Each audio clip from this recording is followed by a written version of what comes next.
Yes, it is a large topic, and so there's a lot to cover. And I'm going to be talking about solar and battery in general terms, not individual specific properties. But the reality is that, this area of technology is very dynamic. Both the technology itself keeps changing. Solar panels, inverters, batteries have changed and improved dramatically in the last 5 years. The whole question of what benefit you get from solar on your roof and battery storage is changing constantly as the market changes, and also the question of rebates or incentives to enable people to install solar and battery systems also keeps changing.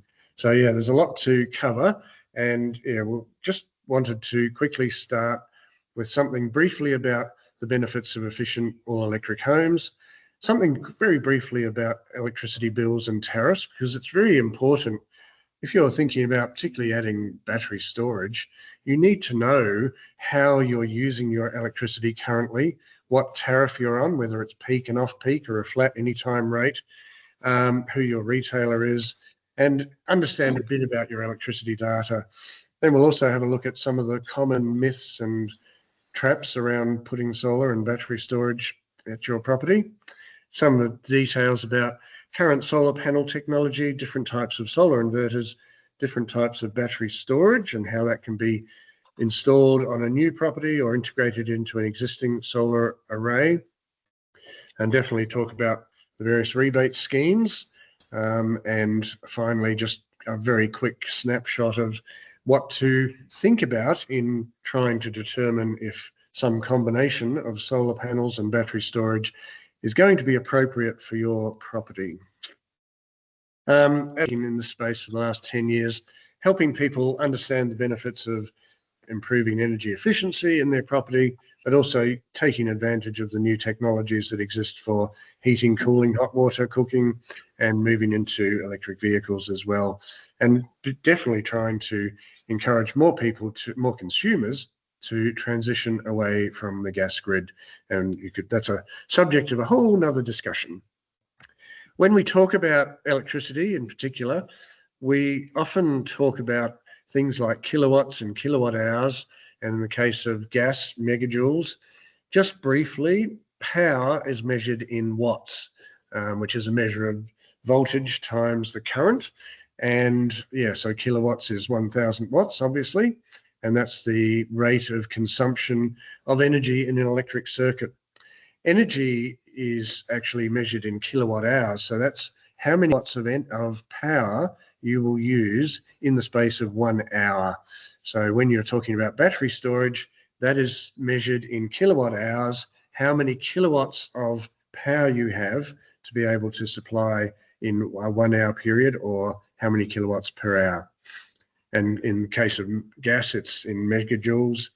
But when you look at your electricity bill, you've got two key items on your bill: the tariff that you are charged, which is per kilowatt hour of usage, and then the supply charge, which is the daily cost of having the grid supply electricity to your property. Hopefully that's pretty clear. And just in the case of the national electricity market that we are all connected to, unless you're completely off grid, obviously, but in the case of grid connected properties in the east coast of Australia, we are all connected through the national electricity market, which has 4 key players in the market. There are the generators of electricity. That can be coal-fired, can be hydro, can be large solar farms, wind farms, etc., and individual households are generators in a sense. The big generators, the transmission network, which is the high voltage network, moving energy from the Robe Valley to central Victoria, etc. Then the local distributors who run the substations and the smart meters and the poles outside your property. In the case of central Victoria, that's Powercorp. And then, of course, your retailer who actually sends you an electricity bill every period. And when you receive that bill, all of those components are built into the cost of your electricity. So every company, that whole system is privatized. So every company in that process is charging a fee and putting a profit margin onto the cost of their activity, and that all gets reflected in your electricity bill. Just quickly about solar power generally, renewable energy in Australia has been an absolute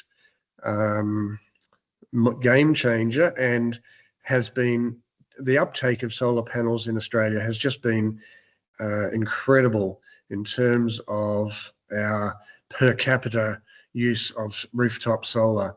We're way ahead of the next best country in the world, which I think is the Netherlands, although China is making a big push as well. But yeah, I think it's Netherlands comes second, but Australia is just streets ahead of most other countries in the world. And at the moment, we have an average of nearly 1.5 kilowatts of solar panels on rooftops per person in Australia. And that chart on the right-hand side shows that rooftop solar is increasingly playing a significant role in how we generate our electricity into the grid. So it might be a little hard to read, but the top line on that chart is rooftop solar, which represents, in the last month or so, represents around about 13% of the electricity that goes into the East Coast national electricity market. So it's not to be sneezed at, and that's actually in the middle of winter. So obviously that figure would be higher in summertime. So yeah, rooftop solar has been an extraordinary success story in Australia and continues to be really significant. When it comes to energy retailers, or electricity retailers in particular, you've got 3 large, what are called gentails. They are generators of electricity through their ownership of coal-fired power stations and the like, but they also retail electricity to individual consumers. So that's Origin, AGL, and Energy Australia. There's a whole raft of literally dozens and dozens of smaller retailers in the marketplace. That's a list of some of them, who just do the retail part of the equation. And then there's a number of companies who are now developing some new, more dynamic models of pricing, some based on wholesale pricing, some based on your level of energy efficiency and electrification, to provide different tariff structures targeted to people who have batteries in particular, EVs in particular, or large discretionary loads where they can offer very cheap electricity in the middle of the day, for example. I can talk about any of those plans a little bit later, because it does become really important when we talk about feed-in tariff. There are various ways of comparing your different retail plans. We help our customers extensively with looking at alternatives and options in the space, but there is a very comprehensive Victorian government website, compare.energy.vic.gov.au, which is a good starting point to understand how your current plan matches up with newer plans in the marketplace. But price is obviously a very important component of the bill that you're paying, but you need to think about, you know, the other factors that are involved as to where the energy is being sourced, who actually ultimately owns the company, the retailer. So there's a lot of other considerations that you should take into account. And just quickly on your electricity bill, your electricity bill, most people probably don't read a lot of the detail on the electricity bill, but it has so much useful information to understand, particularly when you're looking at the possibility of adding solar panels or particularly battery storage. There's so much information in there about what your current arrangement is in terms of your retailer and how you could potentially benefit from solar and or battery storage. One of the key pieces of information is called your National Metering Index number, the NMI, and that is a reference number that identifies your existing property in the Powercore network, and it's important to have that number when we are applying to Powercore to connect any renewable risk into the grid. Obviously your meter number, your daily supply charge, and then it gets really interesting as to what your current tariff structure looks like, whether you have peak and off-peak tariffs, whether you're on an anytime tariff, whether you have something called controlled load specifically for old electric hot water systems. Just in terms of off-peak, there is now some retailers who offer something called a super off-peak tariff, which is actually free electricity, and I can discuss that a little bit later. And then obviously, if you do have solar panels on your roof, you will be obtaining some level of feed-in tariff, but the level of feed-in tariff is dropping quite significantly. Most people with solar panels on their roof currently will now be receiving somewhere around about 1 cent per kilowatt hour of energy that they're selling into the grid during the daytime. And if you join something called a virtual power plant, which we can talk about a little later, which is specifically for people who have a level of battery storage, then that will also be reflected on your electricity bill. So just quickly about the feed-in tariff, because the benefit of solar panels, 10 years ago, or 12 years ago, people were receiving a very high feed-in tariff for exporting solar energy into the grid. And that all those high feed-in tariffs finished in November last year. The tariff is actually set in Victoria by an organisation called the Essential Services Commission. So all the retailers have to submit plans to the Essential Services Commission, have them approved, and then they can roll them out. And generally speaking, if you're on a flat tariff, it'll be at a rate, the minimum rate that is set for this financial year is 0.4 cents per kilowatt hour. As I say, some retailers will offer you about 1 cent, but they can't offer you less than 0.4 of a cent per kilowatt hour. But if you're exporting 20 kilowatt hours a day to the grid, you can see that that actually works out at about 8 cents a day. So it's very, very insignificant in saving money on your electricity bill. Some retailers offer you a variable fee for your solar feed-in tariff. So during the middle of the day, when there's lots of solar energy, they may offer you nothing at all, absolutely nothing. Or later in the afternoon, early evening peak, they may offer a bit of a higher rate, up to 6.5 cents a kilowatt hour. So there are different options. But that's in broad terms, just selling energy into the grid each day is becoming less and less financially attractive. It is good for the grid overall, but not for saving money on your electricity bill. There are, in other states, particularly in New South Wales and South Australia, it is now, or customers now, are being charged a fee for exporting their solar into the grid during the daytime. It's typically around about 30 cents a day, but it varies, obviously. That does not apply in Victoria at the moment. And the current state government in Victoria have given pretty strong indication that they have no plan to introduce that. But down the track, these things do change. So I wouldn't rule it out completely. And I've noticed that a number of customers who have their electricity bills with Origin Energy, who obviously have customers across the whole country, will see a line item on their bill saying solar export. In Victoria, it is currently zero, so there is no charge. But obviously in New South Wales and South Australia, that is now being applied. A virtual power plant program, just briefly, if you have a level of battery storage at your property, you can give your retailer control over your solar system and your battery energy, and let them have access to your battery when they need electricity for peak demand, and they will give you an annual credit or a monthly credit for the benefit of having access to your battery, and a small feed-in tariff as well. That's a whole nother topic of discussion, really, VPPs. So that's what a VPP actually means. Right, just getting quickly onto solar panels in general terms. There's a few things that people get very confused about, to be honest. Firstly, if you have solar panels on your roof, people often think that the solar energy just flows straight into the grid. and then you buy it all back again when you need it. That's not how solar energy works. Solar power is being produced off your roof. It's being converted into AC power by your solar inverter and then fed into your switchboard. And your switchboard then supplies that energy into all of your appliances in the house, whether it's your fridge, your lights, your internet, your washing machine, your dishwasher, your hot water system, etc., etc.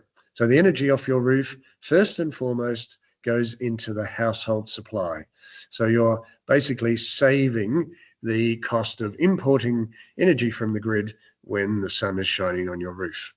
And then obviously if you've got a battery storage, a battery system, the excess energy that you're not using during the daytime can be stored into the battery and then brought back into the household overnight. And if you're still producing excess energy after the battery has been completely charged up, then any excess can go out to the grid. Lots of companies talk about performance warranties. In reality, warranties are, for solar panels, warranties are almost irrelevant. Solar panels are extremely long-lasting. If you put a solar panel system on your roof, it will be there and producing electricity for 30 to 40 years. It's a very long-term piece of equipment. And so having a more efficient solar panel and having one with high technical components or configuration gives you a very good return over 30 to 40 years. People talk about another piece of rating called a tier 1 system. That is basically just a measure of whether the supplier or manufacturer of those solar panels has a worthwhile credit rating. It's got very little to do with their quality of their panels per se. Some companies talk about their panels have been European engineered. Once upon a time, that was probably quite significant, but increasingly, about 90% of all solar panels now are produced in China. So the technology has just been picked up by the Chinese and completely developed to a high level, and the production processes, the quality control, the efficiency of the panels being produced in China are equal and better than any European panels, and at a much lower cost to Australian consumers.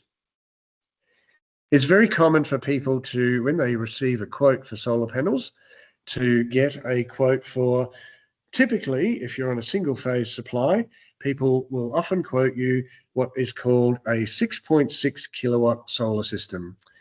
Now that was a common practice in the industry, because if you're on on a single phase supply, your normal export allowance for pushing power back out, excess solar energy back into the grid, was with a 5 kilowatt inverter.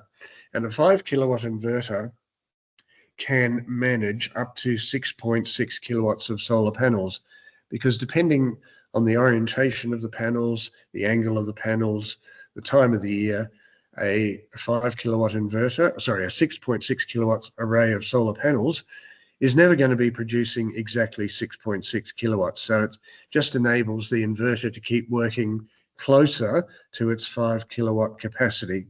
So it's very common back in the last 3, 4, 5 years for people to quote you 6.6 kilowatts of solar panels. When you now think about the feed-in tariff, that changes the equation. Then you have to look at your self-consumption, so that changes the equation. As soon as you think about any form of battery storage, that also changes the equation, because if you've got a greater amount of panels on your roof, and some of that energy is flowing straight off the solar panels into a battery, for example, then you can actually oversize your solar array quite significantly. So you're not limited to the 6.6 kilowatts any longer. And back when, over the last decade or so, it was very common for solar panels to be installed north-facing, if there was a north-facing roof, or maybe northeast or northwest. Again, that is changing. If you're if the bulk of your energy consumption is during the middle of the day, then sure, north-facing panels makes a perfect sense, because that's when the sun will be at its optimal angle and orientation for producing the most solar energy. But I would say 80 to 90% of the people that we're dealing with don't actually use the bulk of their energy right in the middle of the day. They use energy early in the morning, they use a lot of energy late in the afternoon. And so nowadays, having panels facing in different orientations, particularly some east and some west, for example, is actually generally much more beneficial in terms of being able to manage your self-consumption and equally charging or discharging a battery. So yes, just the standard thing of 6.6 kilowatts of panels north-facing may still work for some people, but certainly not for everyone. And then certainly if you have a multi-phase property, as in 2 phases or 3 phases, then the configuration of the system for your property is going to be different again and require a different type of solar inverter and potentially a different type of battery as well. So yeah, most of what we're talking about is related to single phase properties. The other question that comes up, or some of the other questions, what happens when the grid goes down? When you have, up until very recently, solar inverters were a grid connected system. So when the solar inverter does not receive a signal from the grid, it means the inverter will switch off. So the grid goes out because of trees over a power line or scheduled maintenance work, for example. Your solar system will stop producing energy if you've got a system up until the last year or two. So yeah, people think, oh, even if the grid goes out, I've still got solar panels on my roof. Well, sorry, that's not going to continue to supply energy in that scenario. Nowadays, there are some new hybrid inverters in the market that can pretend to be the grid and can keep operating, but they are only recently in the last 12 months, 18 months or so. Obviously, some people still think that it's more beneficial to be completely off the grid. We think if you're going to fully electrify, and certainly if you're going to run any form of electric vehicle, being off-grid imposes some really significant limitations, particularly in the wintertime in central Victoria, when you can't guarantee that there's going to be enough sunshine falling on your roof during the daytime. Nowadays, of course, we're encouraging people to think about some level of battery storage, but the question of how much of your current household supply can be backed up from a battery is another key component of the equation. Fire risk, people talk about lithium-ion batteries as being a different, high fire risk potentially. When any product that comes into the solar and battery industry in Australia has to go through, firstly, it has to be approved, meet Australian standards, which are very strict. Secondly, it has to be approved by the Clean Energy Council before they can actually be marketed in Australia. And thirdly, the local network operator, Powercore in our region, has to also approve that product for installation on a grid-connected property. So all of these standards have different levels of security, safety, and regulatory framework to ensure that the systems are going to be installed safely and operate safely, and that includes any potential fire risk. So household batteries are extremely well engineered and have all sorts of processes to make the batteries work in a safe operating range and prevent any fire damage, fire risk. Solar panels, extremely robust and reliable. They get tested to the nth degree before they are produced or released to the market, and they can withstand hail up to golf ball size quite happily. And nowadays, as people are gradually upgrading their old solar arrays, the solar panels can be recycled to about 94%. So some of the old solar panels coming off people's roofs are going into the recycling process. I think I'll just skip over this. There's a lot of people out there who will ring you or send something in the mail saying, oh, you've got to act now because you're never going to get another chance, or you'll never pay for electricity again, etc., etc. Those companies that offer any or make any claims like that don't believe anything that they say. Rebates are not ending soon. You will still pay for your daily supply charge regardless. So yeah, just don't worry about them. Solar power and battery storage, to an extent, it is a long-term investment, and it does give you a lot of future proofing. So this is where you really have to work with a good quality local supplier of the technology who can guide you through the whole benefit of solar panel and battery storage. I think we've mentioned most of those things. System size is now a lot more flexible with regards to solar panels. And solar panels, I think when I put my first solar system on my roof at home, it was a 1.5 kilowatt system, and I think it cost me close to $10,000. Nowadays, that amount of money would buy a system that's at least 7 or 8 kilowatts of capacity. So the price of solar panels has just plummeted in the last 12 years or so. And orientation, as we mentioned before, is now a lot more flexible. The angle of the panels on the roof is important to understand. Just briefly also, a new regulation that came into in November last year is that any system that is connected into the grid must be compliant with something called the emergency backstop mechanism, which is under the control of PowerCore. So the system has to be able to be remotely controlled by PowerCore. That is a requirement, and I can, anyone who wants to know about the details of that, we can come back to that. So this is really important, I think, is that the benefits of solar panels these days on your roof, primarily it's about self-consumption.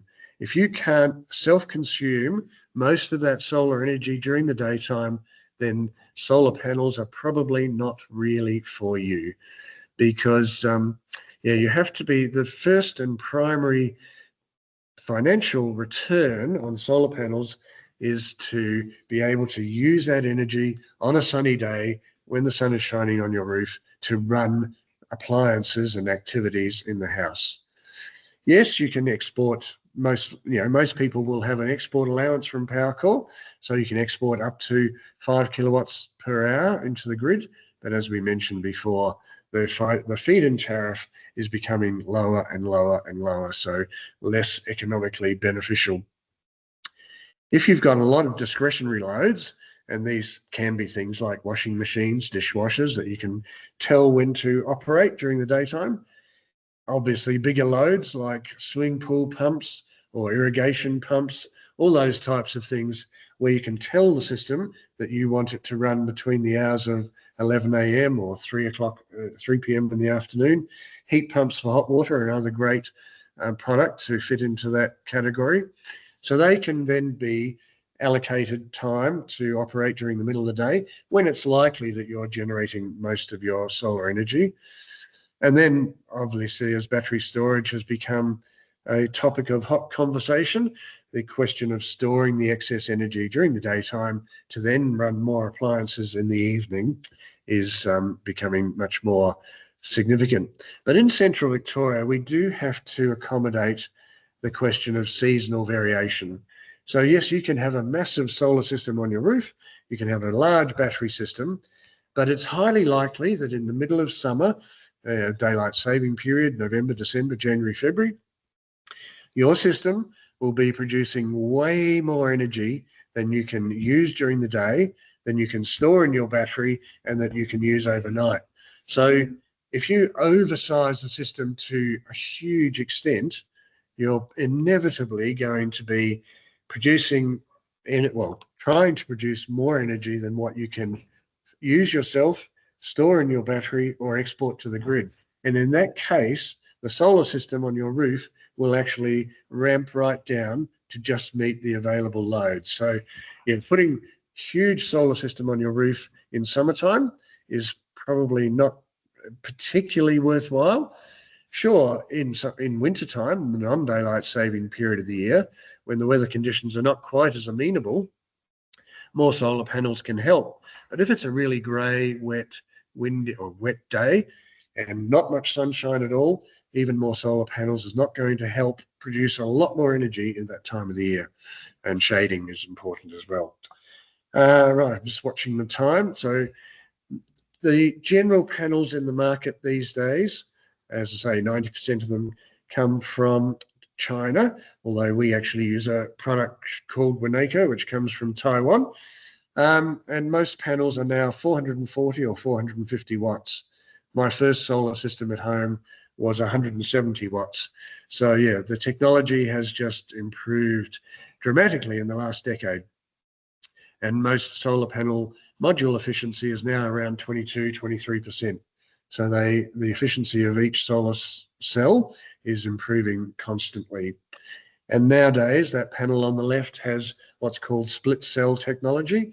So the panel is split into two sections.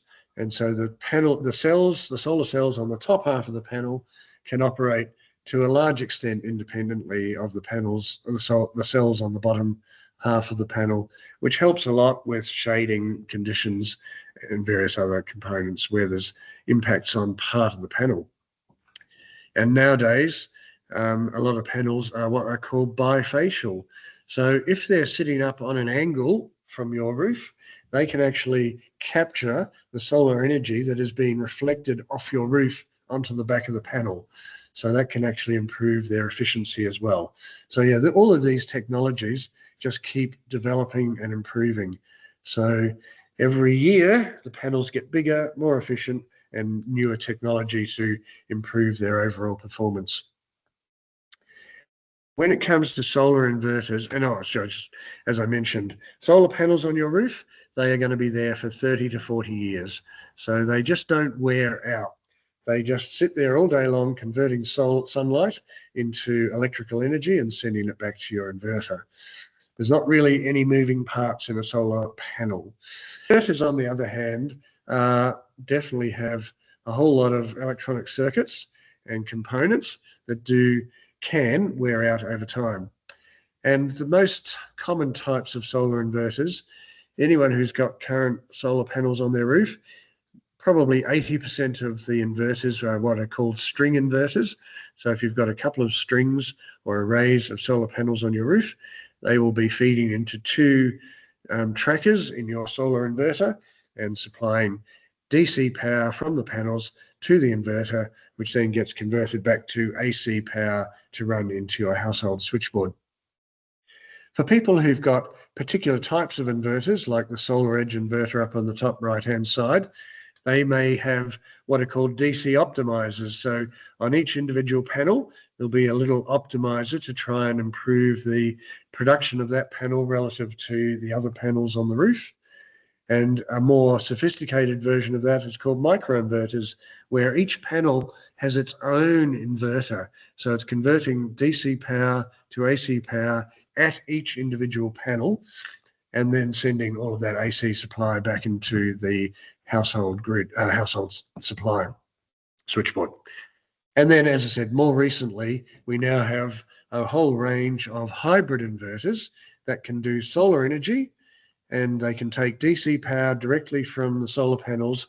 They can convert some of that to AC power to run the household, but they can also take some of that energy directly as DC power to feed into a battery. So they're a hybrid inverter and have a lot more capability, a lot more configuration, a lot more options with a hybrid inverter. So even if you're not installing some form of battery storage initially, having a hybrid inverter as part of your system does make sense to enable you to easily add battery storage later on. Just watching the time. So yeah, inverters, as I say, you can oversize the inverters, particularly with hybrid inverters.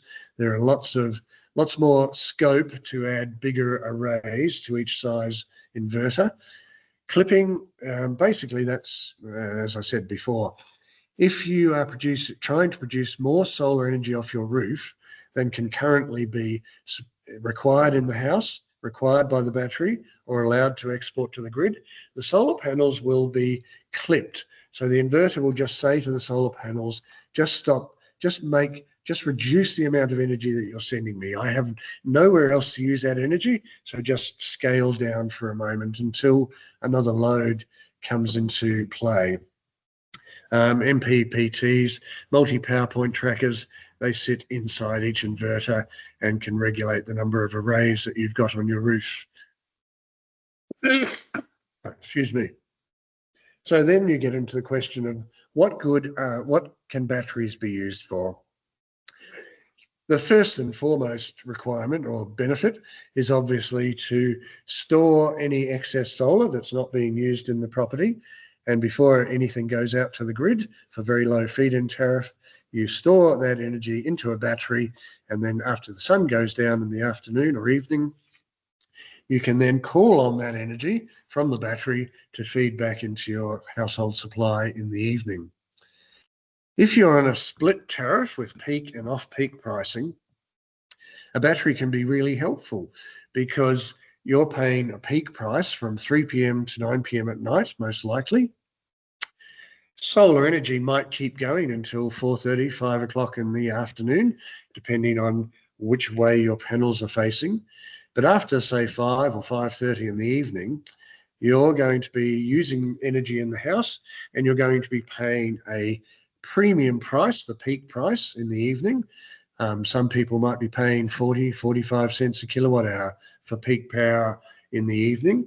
So if you've stored your excess solar during the daytime, and you can configure the battery size and configuration to offset most of your peak power use in the evening from 3 p.m. to 9 p.m.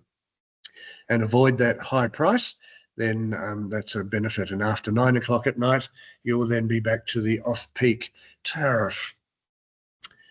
You can also benefit from price signals from the grid when there's different pricing at different periods of the day to reflect the amount of renewable energy coming into the grid as a whole. So if you play in the wholesale market with companies like Amber or Energy Locals and others, and Flow Power is another one, yeah, they will actually give you price signals at different times of the day to say, the export price is now very low, or the export price is very high for the next half hour or 1 hour. And so you can respond to signals from the market with different settings in your solar and battery system. That does require a fairly, like all the technology and the batteries can be configured in this way, but it does still require a response from you to manage your energy demands at different periods of the day. So it's a bit more user involvement. Blackout protection is really important with a battery. Obviously, if the grid goes down and you've got a hybrid inverter with battery storage, then generally speaking, you will have at least some circuits in your house that can continue to operate even when there's no grid present. And if you've got a very sophisticated system with a hybrid inverter, then your solar system can keep producing energy, can keep supplying energy into the house, can keep supplying energy to the battery. And if you have higher demand than what's coming off your roof, the battery will step in and supply power to the house. So yeah, protection, there's a different raft of levels of blackout protection that are available with different battery configurations.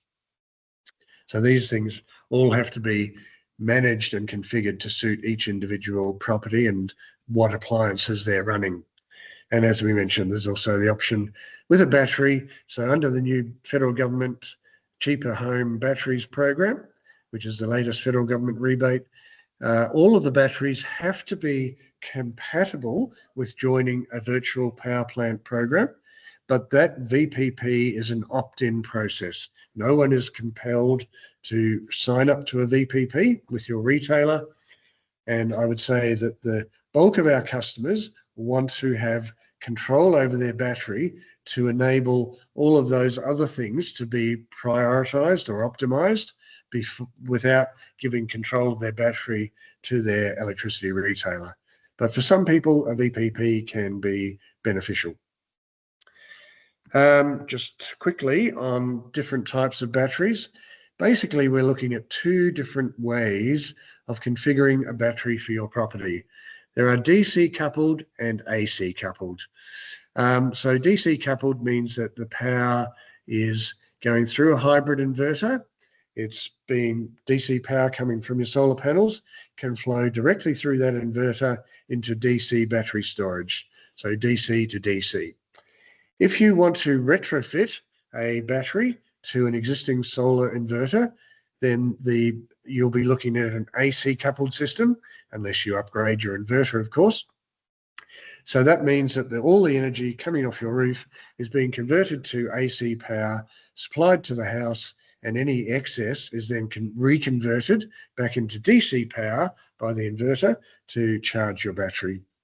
And yes, different levels of backup can be configured depending on the requirements of your property and the configuration of your battery system. And similarly, you can have all sorts of different settings to optimize the charging and discharging of your battery. Typically, this is where the technology is changing constantly, but typically most batteries can charge or discharge at around about 5 kilowatts per hour. Some batteries will go higher discharge rates, but typically you can fill your battery and also take power back out of your battery at around about 5 kilowatts per hour. And all the batteries now have very smart controls to deal with different tariff plans, different weather events or weather conditions, different seasonal factors. So yeah, there's a lot of optimization built into the battery to optimize the value of the battery from your energy point of view. Just quickly, a DC coupled system means that you've got I think I mentioned this, a hybrid inverter. You're supplying DC power to AC power to run the house, but some energy can come straight from the panels into the battery. And a DC coupled system means that you can oversize the solar array quite dramatically, up to twice the size of the inverter. So for example, you could have a 10 kilowatt array on a 5 kilowatt inverter. Black start, I won't worry about talking about black start, but it's another key little component in the system. AC coupled is basically for adding a battery into an existing solar system without having to change your solar inverter. So to a large extent, it is independent of the type of inverter that you've got on your current property. And it will, in some circumstances, it will enable you to continue running solar production, even in a blackout scenario. But that is going to be dependent on the type of inverter you've got, and also how you configure the system. Batteries, as I say, have really good smart controls to operate in something called self-powered mode to optimize the performance of the battery. But if you want to really optimize the economic savings, you need to look at what's called time-based control, which responds to electricity tariffs. Batteries can also keep a reserve in the case of a blackout or a grid loss. Then the reserve capacity will step in to always make sure that you've got something left in the battery to deal with a grid outage.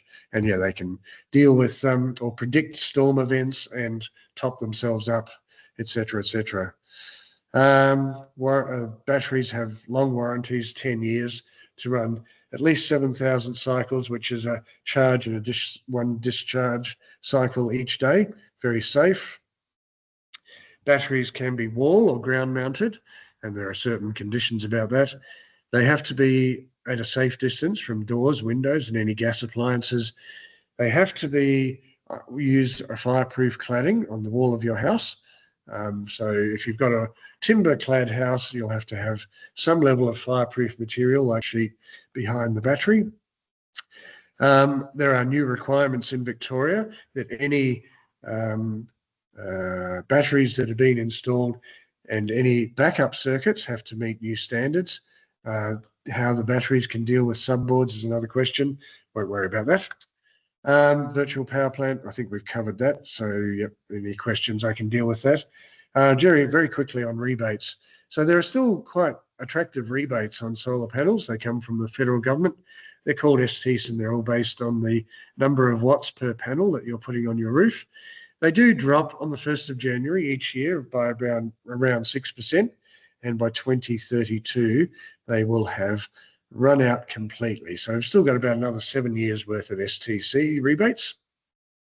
But of course, from 1st of July this year, the STCs that applied to solar panels now also apply to batteries, and that is based on the storage capacity in kilowatt hours of each battery that's been installed.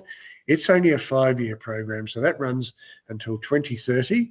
It is uncapped at the moment, so there is no limit on how many of these rebates are handed out. But the value of the rebate and the STCs drops on the 1st of January each year for the next 5 years. In Victoria, we still have the Solar Victoria program operating alongside. So that is a means-tested program. So you have to qualify depending on the value of your property and your household income. There's a $1,400 rebate for solar panels, both for residents and also for landlords, and the option of another $1,400 interest-free loan. And in the case of hot water, a $1,000 rebate for an efficient heat pump hot water upgrade. We're big fans of EVs, and they can do all sorts of amazing things. We won't worry about that. So I think I'm pretty much over time. This is basically what we do at the Enviroshop in Newstead. We help people review and understand their electricity and gas bills and energy usage. We help improve the efficiency of their homes with things like insulation or ceiling fans. We upgrade hot water systems, we install solar panels, we install batteries, and we also install wall chargers for EV charging. Is a solar and battery suitable for you? And this is where it's really a case-by-case assessment, because you have to really understand the current mix of energy appliances and the usage at your property, the question of how efficient your property is and whether it's better to spend money on reducing your energy consumption overall before you worry about solar and battery storage, how much you can self-consume and how much you can store each day and how you'll use that, the longevity of the system, whether the system can be upgraded. So some batteries are modular, some are a fixed size, so upgradability is a key issue. And really how long you're going to be in the property and what sort of return you're going to get over the next 10 years. So how future-proof the system is to cope with any changes to the property, any additions in terms of appliances, particularly things like electric cars. All of these things have to be considered and taken into account.